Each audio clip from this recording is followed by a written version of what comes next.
What's going on, my friends? I hope that you are well. And I guess I can start off by saying thank you for watching. And anybody you know that is interested in RV, van life, or building a tiny home, tell them to follow this channel. Because it's one of many that can guide you in the right direction. Yet there are a few that might not guide you in the right direction. Yeah, you'll figure that out. If you watch enough, you see the pattern, you can figure out who might be leading you down the wrong path. But be it that it may, I hope I'm leading you down the right path. So, we are rocking and rolling, guys. We're moving along with this deal. This is really cool. Looks like next week my shed will be on the property. That'd be cool because once I got some prep work I have to do on that. Once I get it in there, I'm going to treat the floor and stuff and do the borate treatment on it. And I'm going to get a floor liner for it, like a garage floor. And then I'm going to get everything out of the storage unit that I've been paying $113 a month for. And man, it's crazy. It's 5 by 10. Small storage units, climate controlled, $113 a month. I mean, a non-climate controlled probably is a little bit less, but still, put that money towards paying back the house. So I'll get the stuff down to the storage shed once all that's done. Be able to lock it up and get it done, or up to where I'm at. So that's happening. I got on the phone with the builder today. We talked about a lot of stuff. These guys are wonderful. I'm telling you, I wish I could have done more video and pictures when I was down at Legacy, or up at Legacy. I keep saying down. I'm southeast from them, but when I was up there, because they're just really good people, and these guys, it's family owned, and this guy's built homes, he understands construction, so he knows this drill. He was talking to me about things like, well, he's got 2x6 on the porch. If I go a little bit bigger, they're not gonna fail you. It's just bigger wood. 2x10, I said, sure, because you need that 2-inch lip from the house to the porch so moisture doesn't. So, in essence, when the house comes in, I've got preparation work to do on it as well. Like that borate treatment is one that I was talking about. Before I insulate, I'll do the boric acid. And a lot of this stuff needs to be done. I'm going to do a Thompson's water seal treatment on both the shed and the house, inside, and on the flooring on the inside and all on the outside, because my floor joists will be non-treated, but there'll be treated plates between the concrete piers and the floor joists. So we want to treat all that with borate, and we want to get it water sealed and all that done. Then when we brick over and it's sealed, and over time, then we're good going forward. The brick is going to be some time, a great deal of time after that. So I don't want to let it be sitting there and have weather exposed to anything, you know.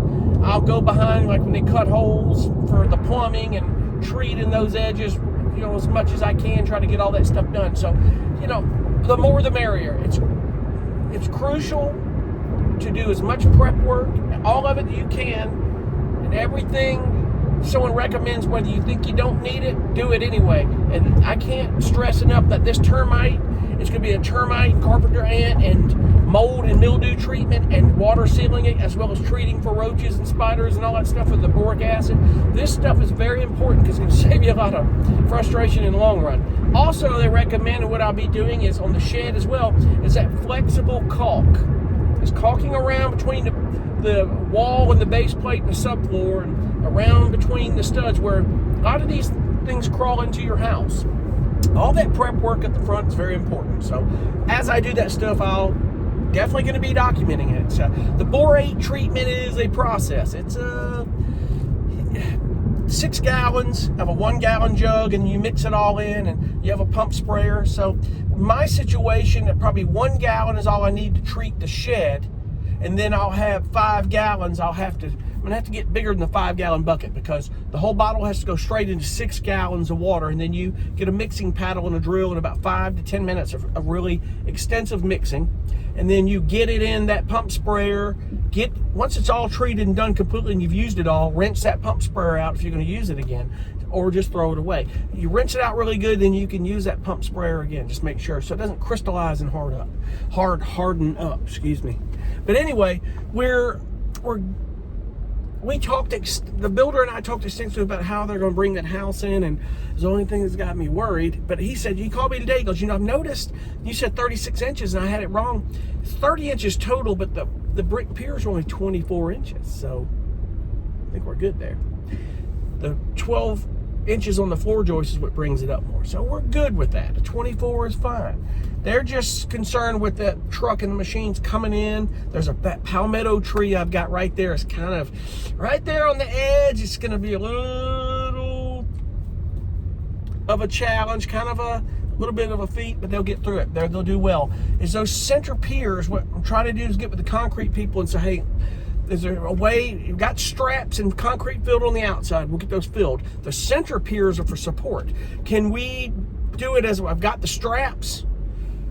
They can move the house in, and then before they lower it, get those blocks for support lined up right with the strap and set it down. That way they'll be able to get the machine and get the truck through, and they can lower that house on those piers.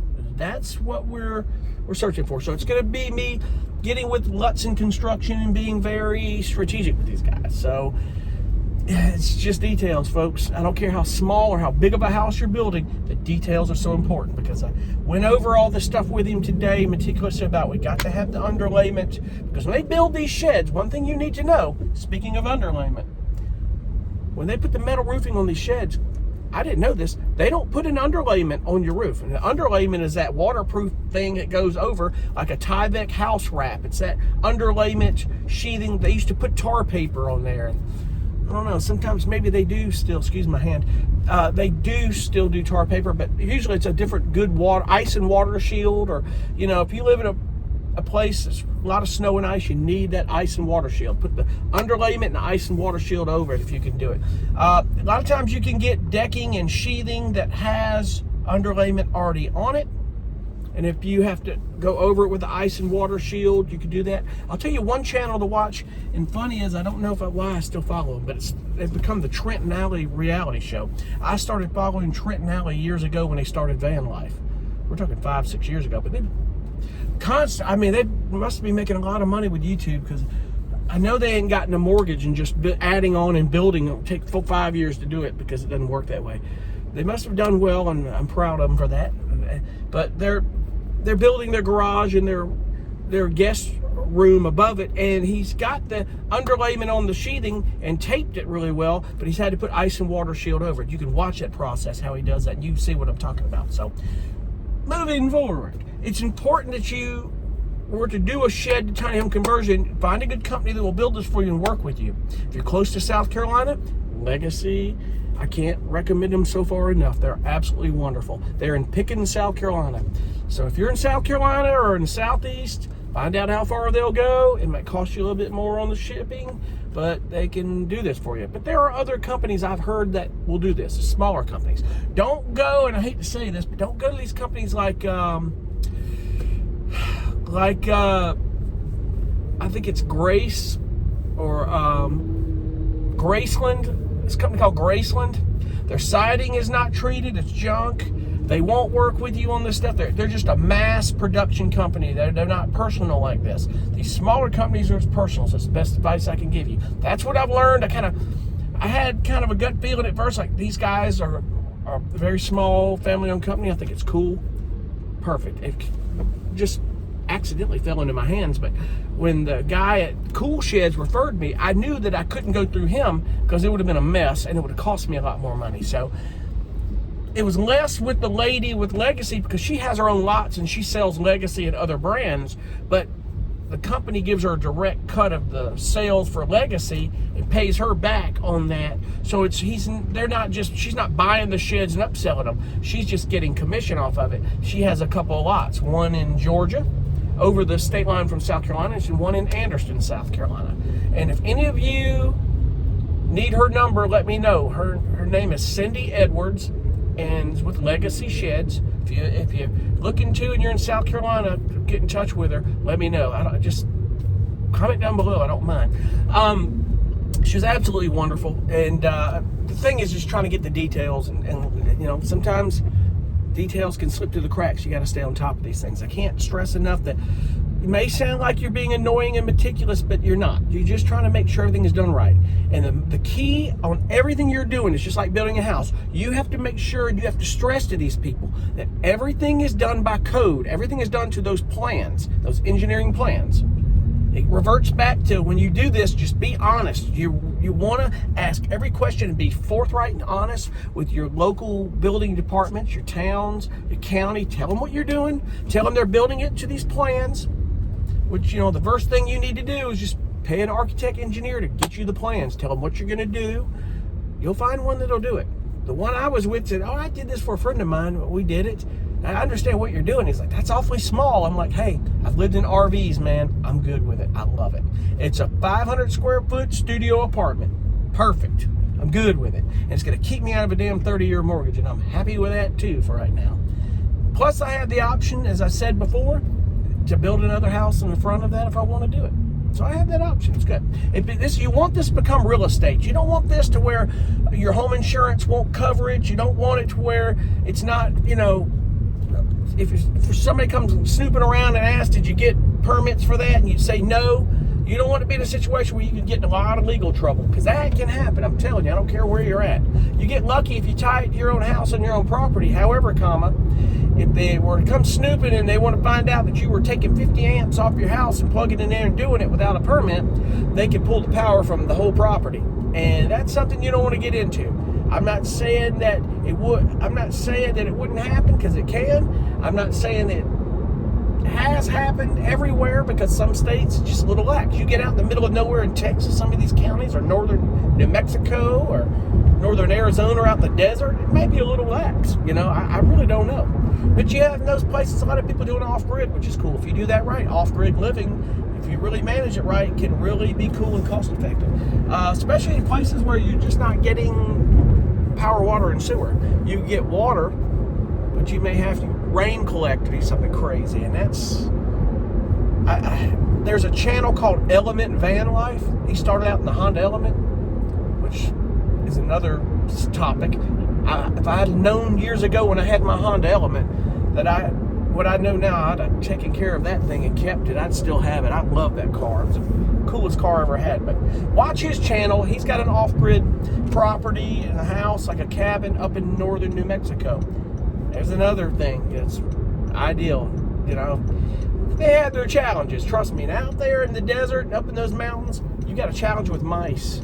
Oh, mice are a pain in the ass. They've got to really deter them at crawling under their house or in their cars or in their shed. You got to really seal it off, man, because mice can be really, not that they're being mean, but they love to burrow up and try to feed on anything they can and make anything out of a bed that they can. So that's their challenge. But moving forward, we're going to have the shed here in about a week, and I'm going to do all that, and I'll start documenting what I'm doing on that.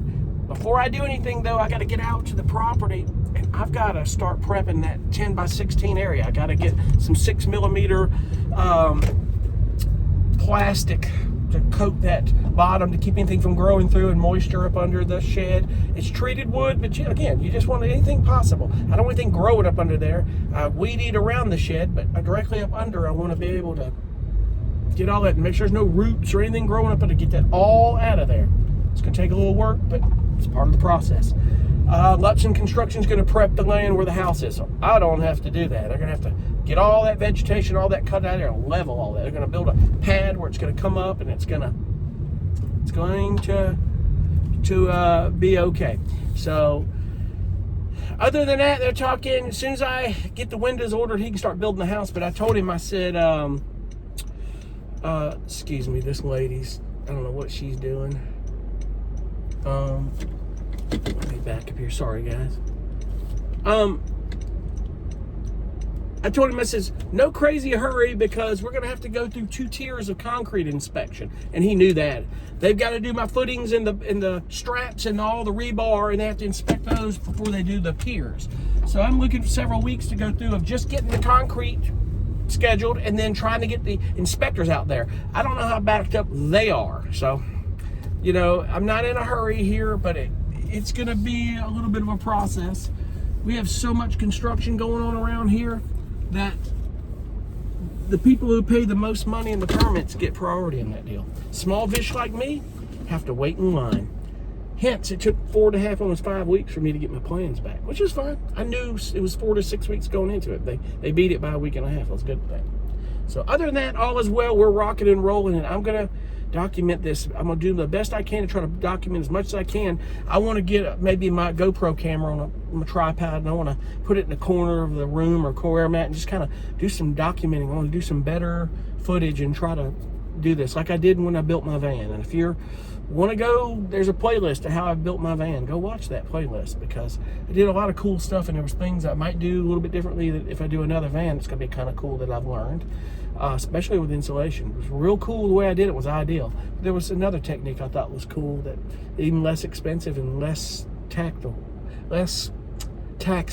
This is a better word of putting that. But anyway, thank you guys for watching. I'll keep you posted. All is well, and we're rocking and rolling with this. We'll see you on the next one. Thanks. Be cool. Bye.